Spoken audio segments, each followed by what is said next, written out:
NCP Sharad Pawar गोष्ठीर विधायकों एभली विवादीय बयान को नहीं एबे सरगरम होइछि महाराष्ट्र राजनीति। एनसीपी शरद पवार गोष्ठीर विधायक जितेंद्र औवत कहते सनातन धर्म भारत को ध्वस्त विध्वस्त कर एक धर्म नुहे, सनातन धर्मर आदर्श विकृत।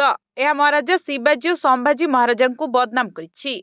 खाली सेतिकी नुहे, जितेंद्र यह भी कहते जे सनातन धर्मी माने समाज संस्कारक ज्योतिराव को हत्या करने उद्यम करथिले एवं सावित्री बाई फुले ऊपर को गोबर फिंगी अपमानित करथिले।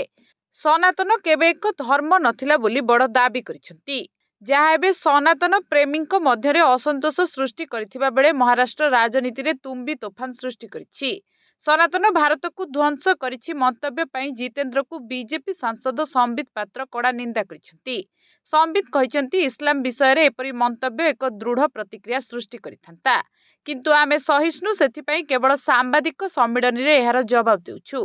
तेबे जदि कथा मुसलमानकर होइथांता ताहाले जवाब सांबादिक सम्मेलन रे मिल नथांता। एथिसहित जितेंद्र भारतर मूलतत्व विरोध रे कहचंती बोली संबित कहचंती।